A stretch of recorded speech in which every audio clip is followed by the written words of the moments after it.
It was one of those afternoons when the sun felt heavy, not bright, but tired. The kind of golden hour that made everything look softer than it really was.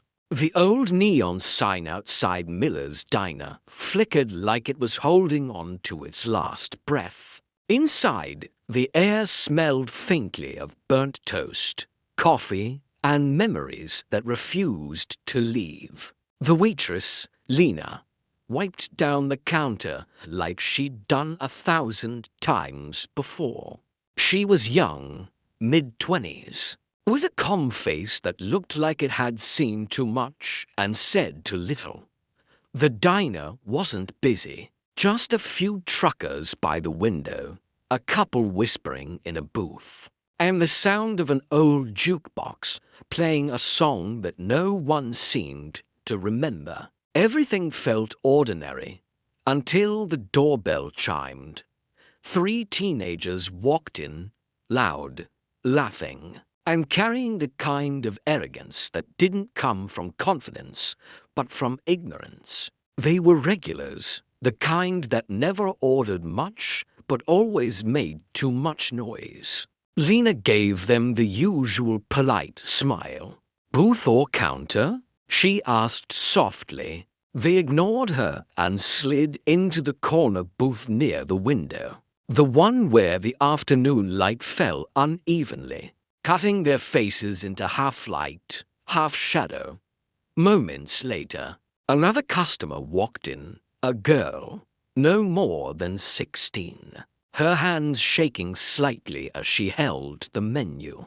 Her walk was uneven, but steady, a limp that told stories of pain, not weakness. She had braces on her left leg and carried a small backpack that looked too big for her frame. Lena noticed the way she hesitated before sitting down. People like her were used to hesitation, their own and everyone else's. Lena felt a quiet pull of sympathy. She walked over and smiled. "Take your time, sweetheart. What can I get you today?" The girl smiled back, her voice soft. "Just a milkshake, please." "Chocolate." Lena nodded and headed to the counter, unaware that behind her, the 3 boys were watching. The first comment came as a whisper, the second, louder, the third, loud enough for the whole diner to hear. "Hey," one of them sneered. "Maybe she needs a special straw to drink that." The other laughed, hitting the table. "Or maybe she'll spill it before it gets here." Lena froze mid-step. She knew that tone, the cruel laughter that fills the silence when kindness walks away. She turned slightly, trying to gauge if the girl had heard. She had. Her eyes dropped to the table, shoulders tensing. Lena wanted to say something. She really did. But her manager, old Mr. Reeves, hated scenes. "Don't get involved," he always said. "People cause trouble. We serve food." So Lena did what too many good people do. She stayed quiet. She brought the milkshake to the girl's table, her voice barely above a whisper. "Here you go, sweetheart." The girl smiled faintly. "Thank you." Behind her, another mockery. Or, "Look, waitress feels sorry for her. Maybe she'll hold the straw too." The laughter grew, and in that moment, the air in the diner shifted. It wasn't just noise anymore. It was poison. The girl stood up, trembling, milkshake in hand. "Stop," she whispered, but one of the boys reached out. A shove, a cruel impulse, and the drink spilled across the floor. Cold chocolate spreading like a bruise across the white tiles. Lena's breath caught. The girl stared at the mess, her eyes glassy, her hands clenched. Then she turned and hurried toward the door, her limp more visible now. The bell chimed again as she left. The laughter followed her out. Lena's heart ached with the kind of anger that hides behind politeness. She turned to the boys. "That was enough," she said quietly. One of them smirked. "Relax, we were just kidding." But there was nothing funny about what had just happened. When the girl disappeared down the street, Lena couldn't shake the image. She cleaned up the spilled milkshake slowly. As if each wipe was an apology she couldn't say out loud. The diner fell back into uneasy silence. Outside, the sun began to dip lower, painting the parking lot in streaks of orange and grey. Somewhere down the road, a sound began to rise, faint at first, then louder. The deep, rolling growl of engines. Not one, but several. Lena looked up from the counter, frowning slightly. The sound was getting closer. The air itself seemed to hum. And then, through the diner windows, she saw them. A line of motorcycles, black, chrome, and dusted with road dirt, pulling into the parking lot. 10 of them, maybe 12. The engines cut off one by one, leaving a silence that felt heavier than noise. The boys in the booth turned, their smirks faltering. Lena's heart pounded, not out of fear, but something else.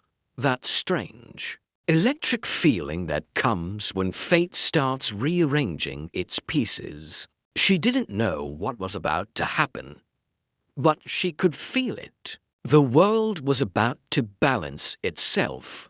The roar of engines faded into a low hum outside the diner, a sound that made every coffee cup tremble slightly on its saucer. For a moment no one moved. Even the jukebox seemed to sense something had shifted.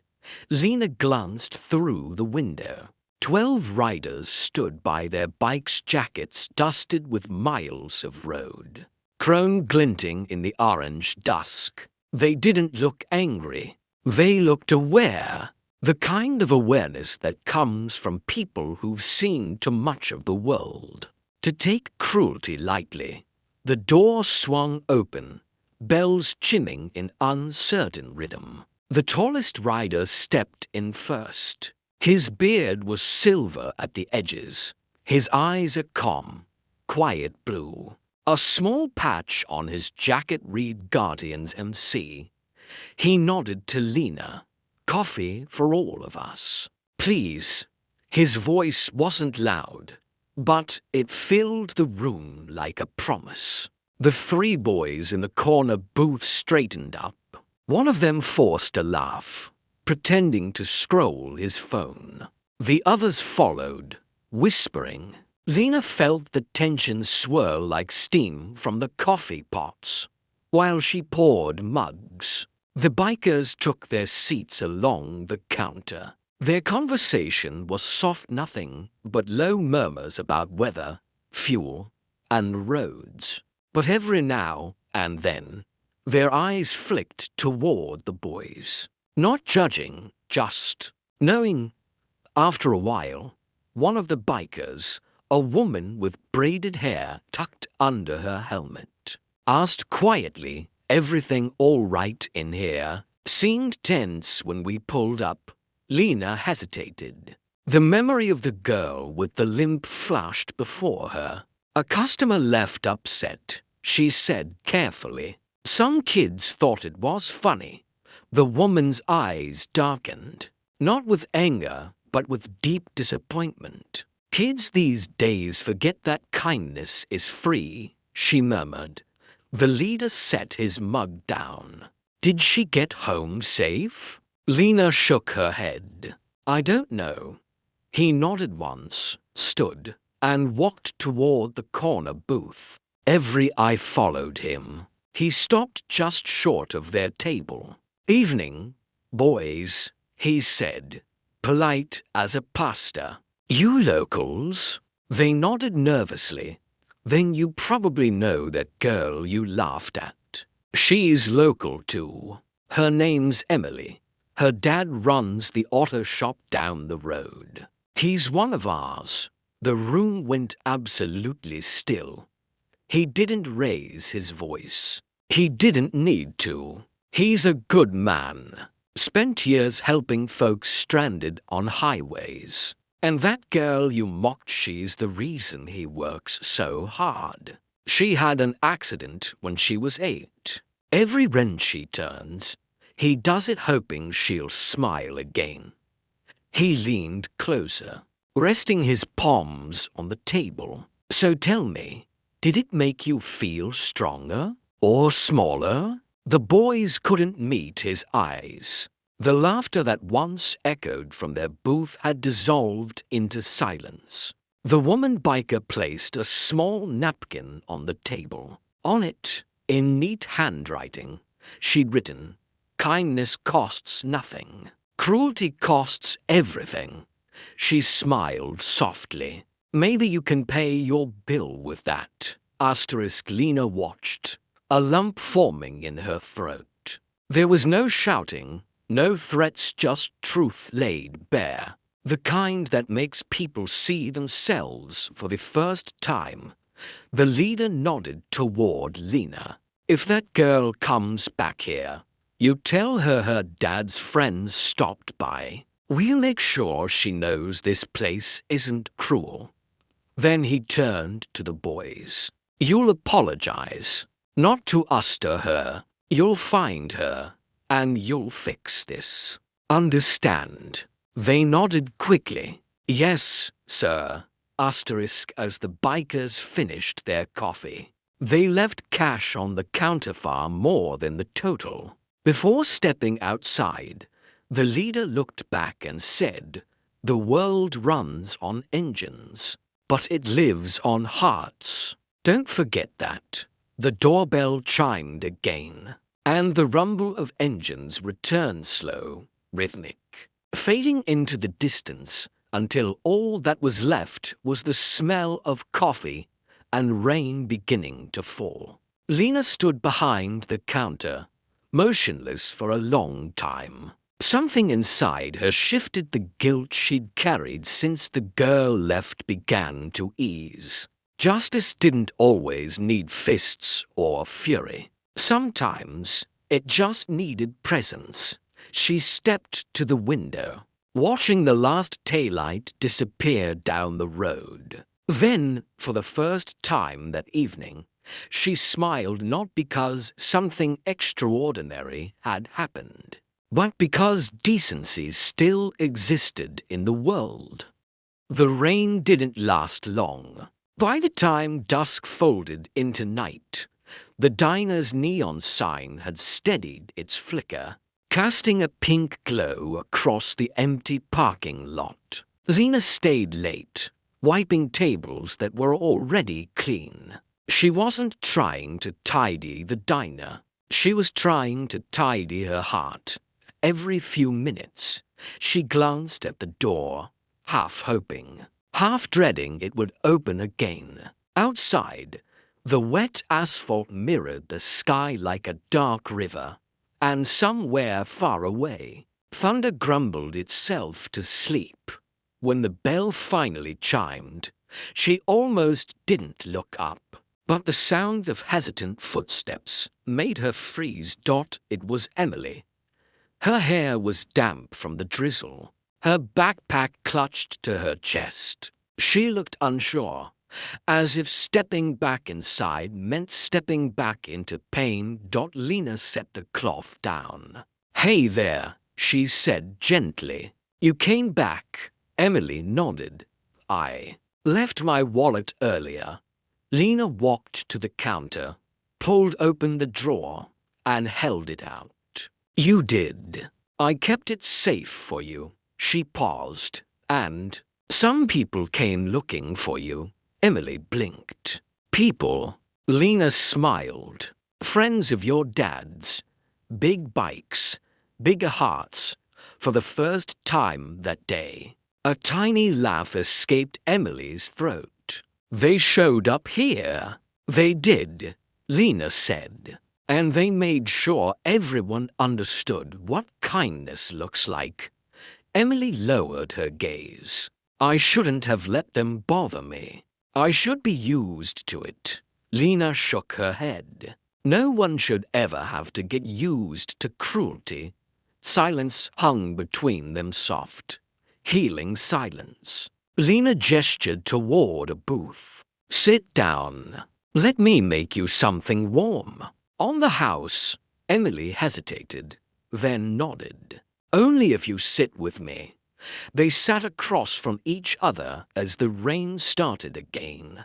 Quieter this time, like it was apologizing. Lena brought 2 mugs of hot chocolate. Steam curled upward like fragile hope. "I wanted to say sorry," Lena said finally. "I should have stopped them sooner. I didn't." Emily took a sip, the chocolate leaving a faint mustache on her lip. "You did something later. That matters too." Lena's throat tightened. "You remind me of my little sister. She used to come here every Sunday before she left for college. Brave, kind, a little stubborn." Emily smiled. "Sounds like someone I'd like." Outside, a pair of headlights rolled past one of the bikers. Maybe making sure she got home safe. Emily noticed and turned toward the window. "They always look out for people," she said softly. "Dad says they believe kindness travels faster on wheels." Lena laughed through her nose. "I believe that." She looked around the quiet diner. "This place feels different tonight. Maybe because people changed in it." Emily said as if on cue. The door opened again. The 3 boys stood there, rain-soaked, their confidence washed away. They didn't speak at first. One held a folded napkin in his hand, the same one the woman biker had left behind.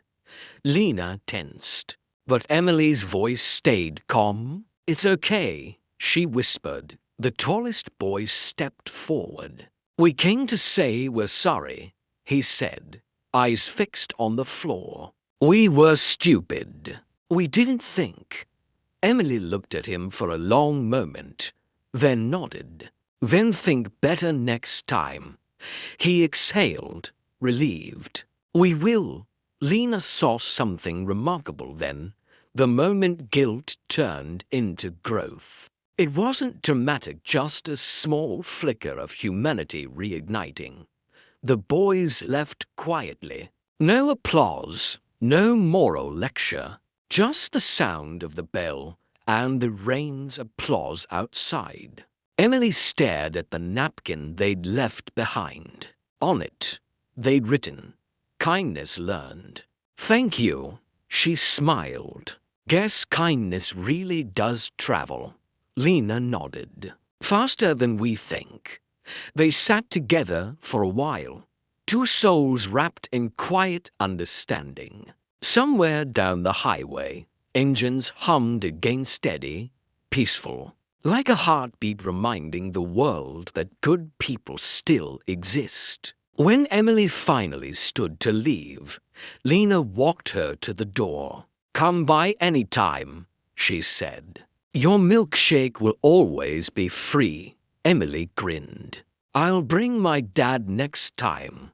The bell chimed once more as she stepped into the night. The rain had stopped. The road glowed under the streetlights, and for the first time all day, it felt like the world had balanced itself. The morning sunlight slipped through the blinds of the diner like thin golden ribbons, tracing soft patterns across the counter. The storm was gone, but its scent still lingered, that sweet after-rain freshness that makes everything feel new again. Lena unlocked the front door at 6:30 a.m., expecting the usual.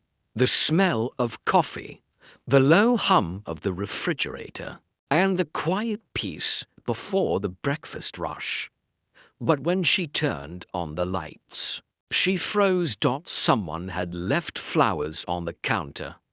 A bouquet, wild daisies, sunflowers, and a single red rose tucked in the center, tied together with a napkin. Written across it in messy ink were the words, "For standing up when it mattered. Table 7 riders." Lena couldn't help but smile. "Table 7 riders," she whispered. "That's what they called themselves." She placed the flowers in an old glass jar near the register. They looked out of place, but somehow perfect, like a reminder that courage doesn't always look like shouting. Sometimes it looks like kindness that lingers. By 8 a.m. The diner was full, more than usual for a weekday. Word had spread overnight. Someone must have filmed the incident, because now whispers rippled through the town. "Did you hear about the waitress? Who stood up for that disabled girl? The bikers showed up after her call. That diner, booth no. 7. They say good things happen there." Lena didn't know what to do with all the attention. Every time someone thanked her, she just smiled and poured more coffee. She wasn't a hero. At least, that's how she saw it. She was just someone who refused to stay quiet. Around mid-morning, the doorbell jingled again. This time, it wasn't a customer. It was Officer Grayson, the town's kind-eyed policeman. He stepped in, doffing his cap. "Morning, Lena," he said. "Heard you had quite a night." Lena shrugged. "Just another shift." He smiled. "The whole town doesn't think so. Those bikers, turns out they're part of a veterans group. They help kids with disabilities, build ramps, fund therapy programs. Emily's dad's one of them." Lena blinked. "That's incredible." Grayson nodded. "Yeah. They said to tell you they're riding to the children's center today, and that they'll swing by again soon. Said you make the best coffee this side of the state." Lena laughed. "They're just being kind." "Maybe," Grayson said. "Or maybe they just know where real kindness lives." When he left, Lena looked out the window. Down the street, she could see a small group gathered outside. Not protesters or fans, just regular folks smiling, taking pictures of the flowers by the window. Someone had hung a small hand-painted sign on the diner door that read, "Good things happen here." Lena felt her chest tighten, not with pride, but with something deeper: gratitude, hope, the quiet belief that maybe, just maybe, the world could change one small act at a time. Later that afternoon, Emily returned, this time with her father. He was a tall man, broad-shouldered, with a gentle face and a black leather jacket that carried the same Table 7 patch as the bikers. "Ma'am," he said, holding out his hand, "I'm Daniel, Emily's dad. I just wanted to thank you." Lena shook it, smiling. "She's the brave one, not me." He chuckled. "She says the same about you. Guess that makes you both right." They sat down for lunch, and as Lena took their order, she noticed how the entire diner seemed to hush around them, not out of fear or curiosity, but out of quiet respect. Emily laughed easily now. The pain from last night had softened into something stronger: confidence. She told her dad about the Bullies' apology, about the napkin they'd left behind.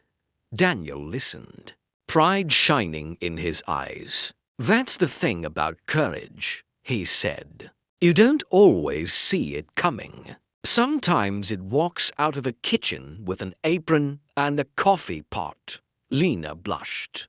I just did what anyone should do. He looked at her. Not everyone does. Asterisk before leaving, Daniel placed a small, folded envelope on the counter. From the riders, he said. For the diner. Lena opened it after they'd gone. Inside was a note. Booth no. 7 isn't just a diner. It's where good starts small and grows big. And beneath it, a check, enough to cover repairs. New chairs, and maybe even that old espresso machine she'd been saving for. She stood there for a long time, holding the note, eyes stinging with tears she didn't expect. She whispered to herself, good starts small. Outside, the rumble of engines faded into the distance. Not loud, not menacing, just steady, like a heartbeat carrying gratitude down the open road. By the next morning, the diner's bell didn't stop ringing. It wasn't the breakfast rush this time. It was curiosity. People came not just for pancakes or coffee, but for the story. Some came holding their phones, whispering, "That's her. That's the waitress from the video." Lena didn't even know a video existed until someone showed her. There she was, standing behind the counter, voice steady, protecting Emily from the bullies. The clip was shaky, shot from a booth corner, but the message was clear. You don't get to talk to her that way here. That one line had spread like wildfire. On TikTok, it had over 2 million views. On Facebook, people were tagging it with hashtags like hashtag #BoothNo7Kindness and hashtag #BeLikeLena. And on YouTube, a local journalist had titled it, "The Waitress Who Stood Up and Changed a Town." Lena stood there, watching it on someone's phone, speechless. She didn't feel famous. She felt exposed, but also, oddly, seen in a way she never had been before. Miss Lena. She turned. A young man stood at the counter holding a small camera. "I'm from Channel 8 News," he said, smiling. "Can we do a short interview? People would love to hear from you." Lena hesitated. "I don't really do interviews. Just one question," he said. "Why did you do it?" She thought for a moment, then replied softly, "Because silence helps the wrong side win." That was it. 10 words, but by evening, they were quoted everywhere. People shared them like a prayer, like a reminder of how courage often sounds simple but feels enormous. That night, the diner looked different. It wasn't just a place to eat anymore. It felt like a symbol. Strangers stopped by just to leave flowers on the steps or napkins with notes scribbled across them. One read, "My daughter was bullied. Thank you for reminding us there are still people who care." Another said, "For my sister in a wheelchair." This story made her smile for the first time in weeks. Lena kept every single one, folding them carefully into a box behind the counter. Each napkin, each note, felt like a heartbeat, proof that kindness had gone further than the walls of booth No.7. By the time the evening crowd thinned, Emily and her dad returned again. This time, she wasn't shy. She walked straight up to the counter, confidence shining in her eyes. "Miss Lena," she said, "you're famous." Lena laughed. "Don't remind me." Emily giggled. "Can I sign an autograph for you too? Since we're both famous now." Lena grinned and handed her a napkin. "Go ahead," Emily wrote carefully, her handwriting tilted but graceful, for the bravest waitress in the world. "Your kindness fixed more than you know." Lena read it, and something deep in her chest melted. She folded the napkin and said, "You're the brave one, kiddo. I just followed your lead." Just then, a low rumble filled the street again, familiar, steady, and strong. The Table 7 riders were back. They didn't come roaring in like a gang. They came quietly, respectfully, parking their bikes in a perfect line outside the diner. Daniel walked in first, nodding to Lena. "The world knows your story," he said. "But we wanted to remind you. We know your heart." He handed her a small leather patch. It had the same symbol stitched on their jackets, a number 7 inside a coffee cup. "We made you one of us," he said. "Honorary member. Table 7 never forgets kindness." Lena stared at it, speechless. "I don't ride bikes," Daniel chuckled. "You don't need to. You ride faith." Everyone in the diner clapped softly. The kind of applause that doesn't fill the room, but fills the soul outside. The riders started their engines again. But before leaving, Daniel leaned through the door and said, "Both know, 7 isn't a diner anymore. It's a story that moves." Lena stood by the window long after they left, watching the taillights disappear into the horizon. She realized something then. The diner hadn't changed because of fame. It changed because people believed in good again. And sometimes, that's all the world needs. One small story to remind everyone what humanity looks like. It had been 2 weeks since the night that changed everything. Booth No. 7 wasn't just a diner anymore. It was a landmark. Travelers passing through the small town would stop just to see the counter. Where the waitress stood up, people left letters, drawings, even small donations to help with renovations. Lena kept saying she didn't deserve all this. But deep down, a quiet part of her knew she was just a piece of something bigger, a chain reaction of courage. It was a quiet Wednesday morning when she found the letter. The envelope was simple, cream-colored. No return address, only her name written in delicate handwriting that felt oddly familiar. For Miss Lena. Booth No. 7. Double quotes inside was a single sheet of paper. The writing was elegant, old-fashioned, the kind of handwriting that carried patience and grace. "Dear Lena, you don't know me, but I saw your story online. I live 3 states away, in a little town by the sea. My daughter, Anna, was born with a similar disability as the girl you protected. For years, she struggled to believe people could be kind. That night, she watched your video over and over. She told me, 'Mom, if that waitress can stand up for a stranger, maybe someone would stand up for me too. Thank you for giving my daughter hope.' Something no medicine, no therapy, no speech could ever give her. You reminded her that there are still good hearts in this world. I wanted you to know your courage reached us, all the way here by the ocean.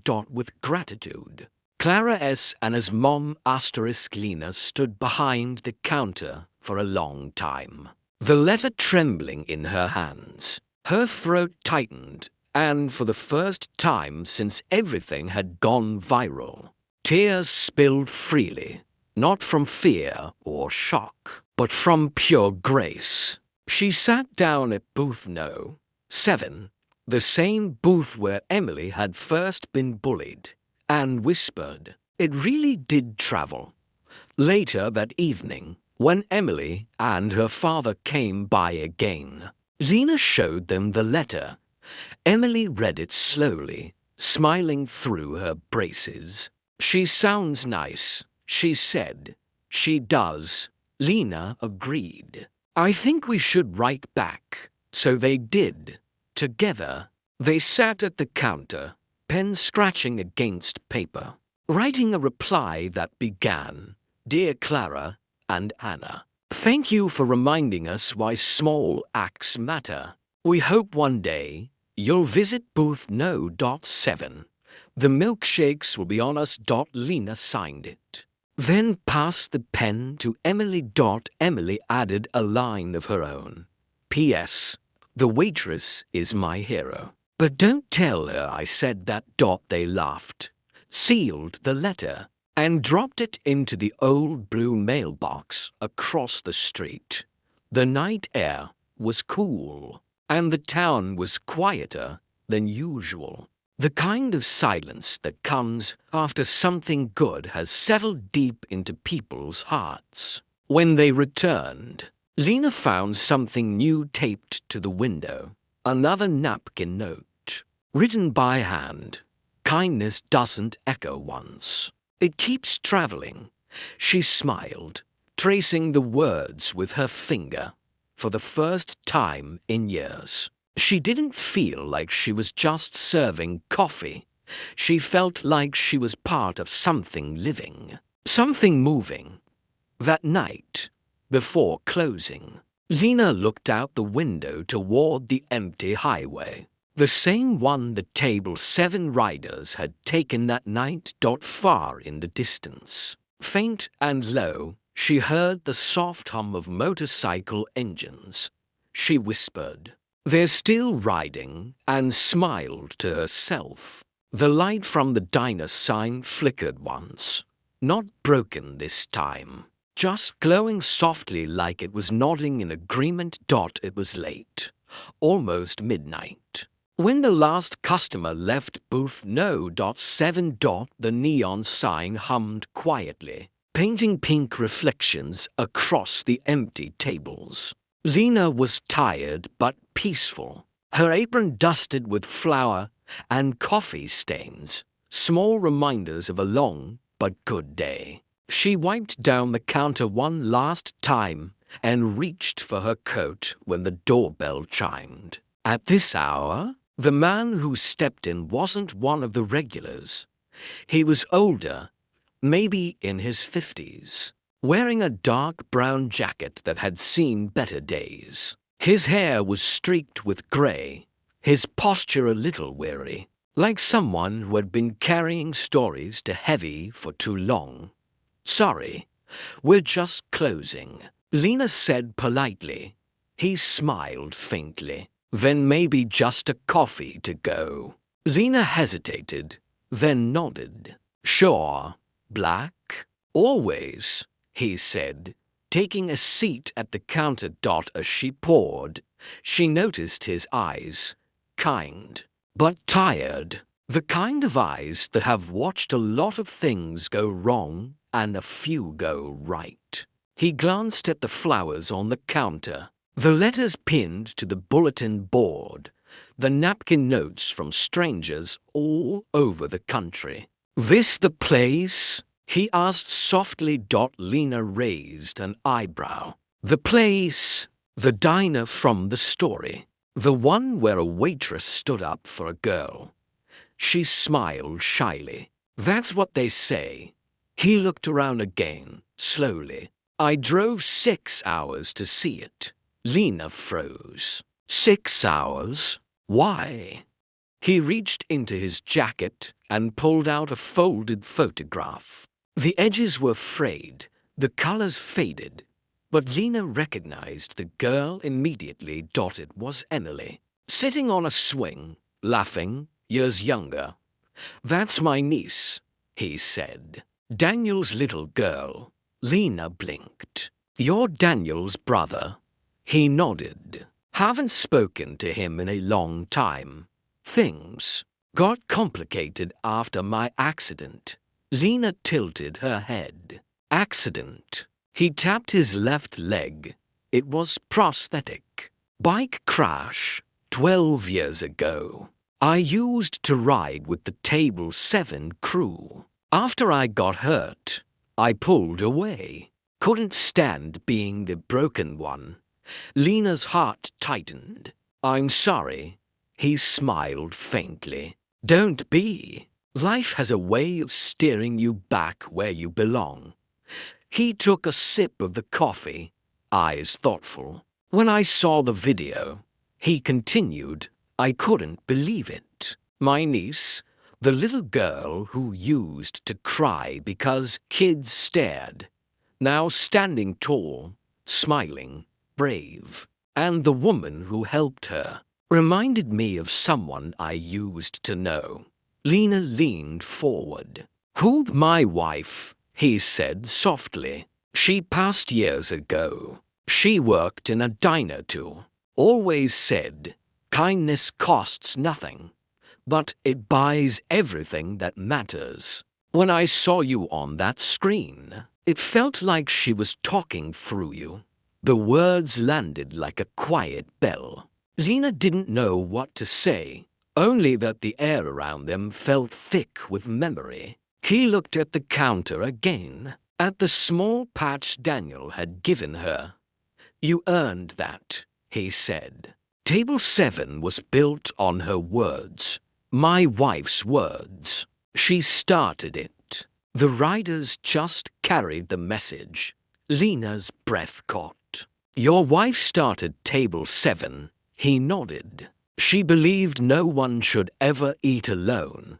Not soldiers, not widows, not the quiet ones sitting in corners. Every Sunday, she'd leave one booth open for anyone who needed company. We called it Table 7. Lena's eyes widened. She looked around the diner, at the booth in the back corner, the one she'd never let anyone change. The one where Emily had first sat that night. It hit her like a gentle wave. She hadn't just been protecting a girl.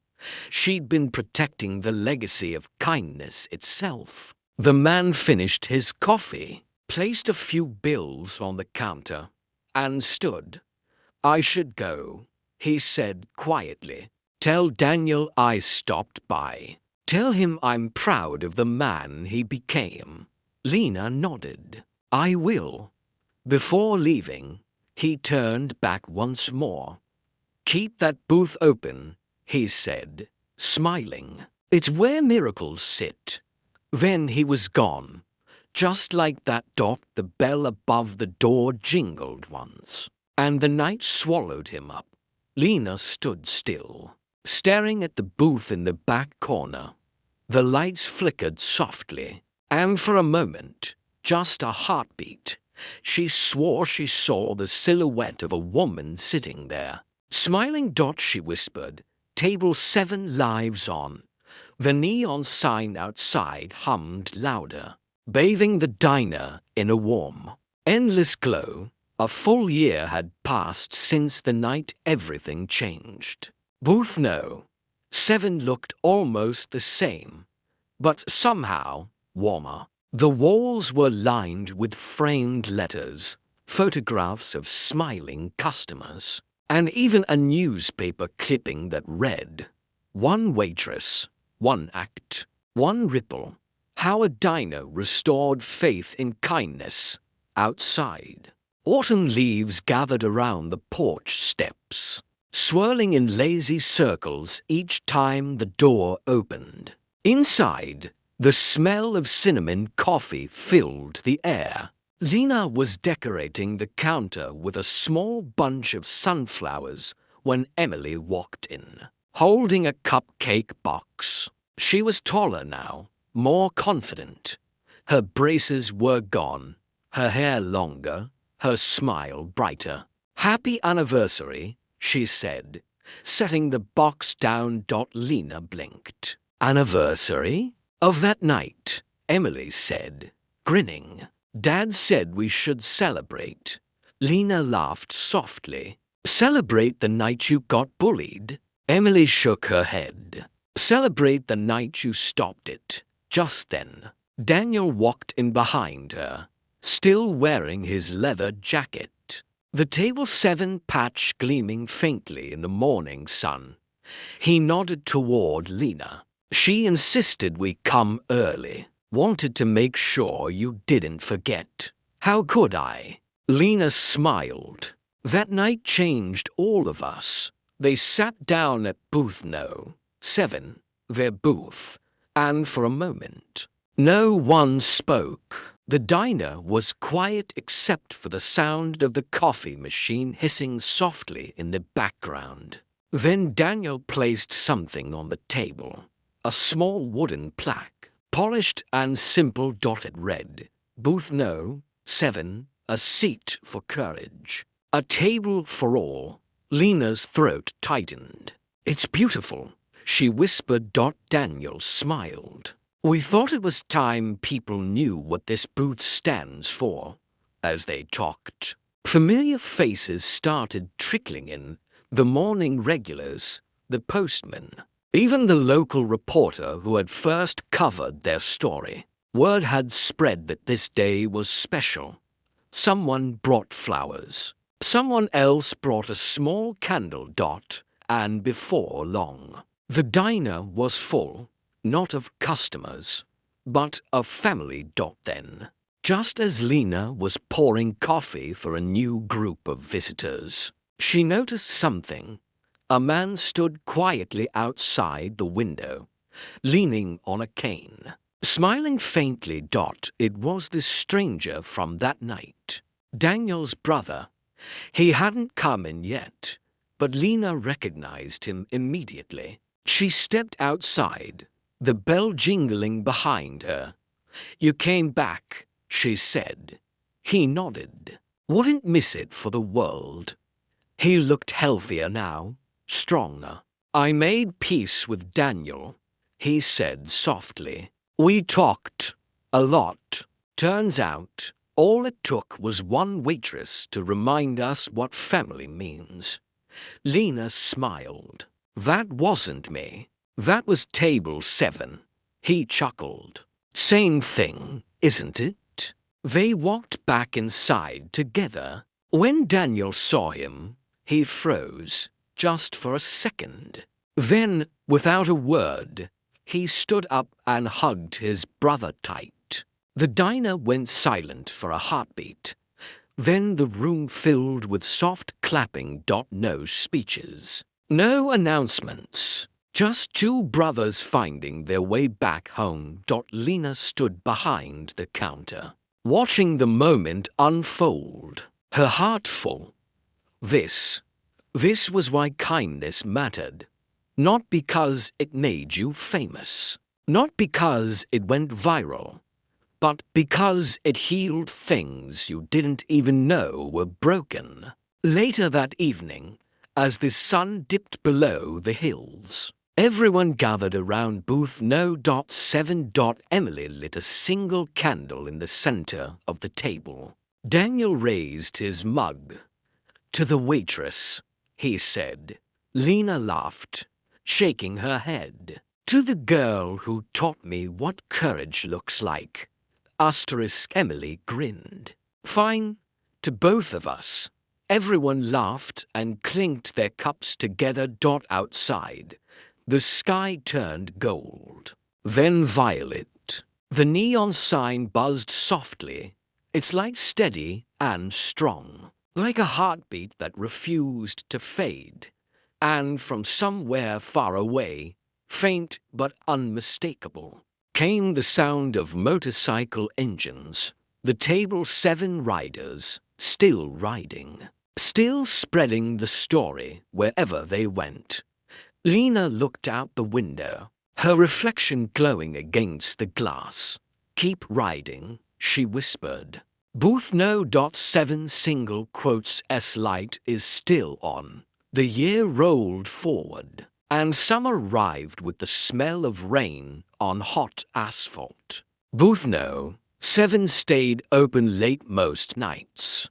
The doorbell still jingled with every new face. Lena had stopped counting the number of strangers who came in just to see the booth from the story. It was a Tuesday morning when the phone behind the counter rang. Lena wiped her hands on her apron and answered.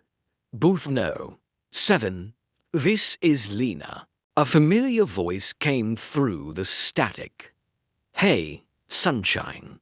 She laughed. Daniel, where have you been hiding? Not hiding, he said. Riding. Table 7's heading back your way. We've got a plan. That evening, just as the last streak of daylight burned orange across the sky, the low hum of engines filled the air again. People turned in their seats. A dozen bikes rolled up in a slow, perfect line. Their headlights painted long, silver trails over the road before they parked neatly beside the diner. Daniel stepped off first, helmet under his arm, grin wide. Behind him, riders carried boxes, banners, and even a folded stage. What is all this? Lena asked, half laughing. Our annual charity ride, he said. This year, we're ending it where it began. By nightfall, the small parking lot had turned into a carnival of laughter and light. The bikers had set up a small tent with the sign, the Table 7 Foundation, No Child Eats Alone. Lena's heart swelled. She watched as people from town began to gather, teachers, students, parents. A local band played soft blues from the corner of the lot. Emily ran the cupcake table with her friends. Even the mayor showed up, shaking hands, taking photos, pretending not to be moved. Daniel found Lena standing by the window, watching the crowd. Remember when this place was half empty? He said.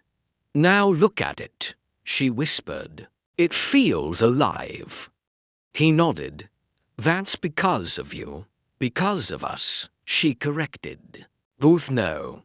7 doesn't belong to one person. He smiled at that. Then let's make it official. From his jacket, he pulled out a small folder and handed it to her. Inside were printed papers, registration forms, permits, and names she hadn't expected to see. The Table 7 Foundation, she read aloud, registered to Lena Harper. I can't run a diner and a foundation, she protested. Sure you can, he said. You've been doing both this whole time. You just didn't call it that. Before she could answer, a chant rose from the crowd outside. Speech, speech. Daniel took her hand. They're not asking me. Sunshine. Lena stepped onto the small stage, the microphone squealing softly as she adjusted it. The crowd hushed. Rows of expectant faces glowed in the golden light of hanging bulbs. I don't know what to say, she began. A year ago, I was just a waitress trying to pay rent. Then one night, something terrible happened, but something beautiful followed. People chose to stand up instead of walk away. She glanced toward Emily and her father in the front row. We can't erase cruelty, she continued, but we can outnumber it. One kind act at a time. Booth no. 7 isn't just a diner booth anymore. It's a reminder. When you see someone alone, sit with them. When you see someone hurting, help them. Because kindness isn't complicated. It's just brave. Applause thundered through the night. Daniel slipped an arm around her shoulders. See, he said quietly. Told you it was your speech. Afterward, when the crowd dispersed and the lights dimmed, Lena stood by the curb watching the bikers mount their bikes again. "Where to next?" she asked. Daniel smiled. "Everywhere. We're taking table 7 on the road." He handed her a single key, a small, worn metal charm attached to a motorcycle cane engraved with booth No. 7. "Keep the light on for us," she nodded, blinking back tears. "Always." Engines roared, headlights flared, and one by one the bikes rolled into the dark horizon, taillights fading like fireflies. Lena turned back toward the diner. Inside, the candle still burned at booth No. 7, flickering gently in the reflection of the glass. She whispered to herself, "Ride safe, boys." The sound of the last engine faded into the night, but in its place there was something stronger, the hum of belonging, of hope, of stories yet to be told. Months passed, and autumn began to paint the town in gold. The wind carried the scent of fallen leaves and roasted coffee, and booth No. 7's neon sign glowed a little softer, like it had aged gracefully, proud of the stories it had witnessed. The Table 7 riders were now legends, featured in magazines, online videos, even local TV. Everywhere they went, they left behind stories of people standing up for others. They called it the kindness ride, and right at the heart of it, all was Lena Harper, still wearing her apron, still greeting every customer with the same quiet warmth. That morning, as the first sunbeam slipped through the diner window, Lena found herself alone for a moment. The morning rush hadn't started yet, and the silence carried a weight she hadn't felt in a while, peaceful, but full of memories. She walked to booth No. 7, running her hand across the polished wood. Dozens of carvings and initials now covered its surface, not graffiti, but names of people who'd come just to leave a piece of their story. Some read "Thank you, Lena." Others said "We sat here together." One simply said "Still riding," as she smiled at that one. The doorbell chimed. A young woman stepped in, wearing a leather jacket and holding a small camera bag. Her eyes were bright, curious, the kind of eyes that saw stories before anyone else did. "Hi," she said, smiling. "You must be Lena." "I am," Lena replied. "What can I get you?" "Actually," the woman said, "I was hoping for an interview. I'm a journalist. My editor sent me to write about the Table 7 story, the one that started here." Lena laughed softly. "That old story's still traveling." "Her," the woman nodded. "Further than you think. Kids are organizing kindness clubs in schools because of it. A diner in Texas renamed its corner booth number 7 in your honor." Lena blinked, taken aback. "That's unreal." The journalist smiled. "People like reminders that good things can still start small." They sat down together at booth No. 7. Lena told her everything. Not the viral version, but the real one. About the night she saw a group of bullies. About Emily's fear. Daniel's voice. The riders who chose to stop instead of pass by. About how one act of courage had multiplied into hundreds more. Asterisk when she finished, the journalist asked, "Do you ever miss the quiet?" Before all this, Lena looked out the window. The street was busy, full of laughter and life. Then she smiled softly. "No," she said, "because the quiet was empty. This noise, it's the sound of hearts waking up. The journalist closed her notebook, eyes shining. That's going in the headline. As the day went on, regulars filled the diner. Emily and her father dropped by for their usual milkshakes. Kids came in wearing tiny leather jackets, pretending to be bikers. Someone left a small model motorcycle on the counter. A thank you gift from a stranger who said booth no. 7 helped him believe in people again. When evening came and the lights dimmed, Lena stepped outside for a breath of air. Across the street, she noticed a small girl helping her mother carry groceries. The girl had a limp, but she moved with confidence. 2 teenage boys walked past her, and instead of staring, one smiled and held the door open. Lena's heart warmed. The world had shifted, not by much, but enough. A sudden flash caught her eye. Headlights in the distance. A group of bikers rolled past slowly, not stopping this time. But each one honked once as they passed the diner. She waved, smiling. Inside, the candle still burned at booth no. 7. The flame wavered, but never went out. Lena whispered, "Keep traveling." And somewhere far away, on a road cutting through the night, Daniel felt the wind against his face and smiled. The story wasn't over.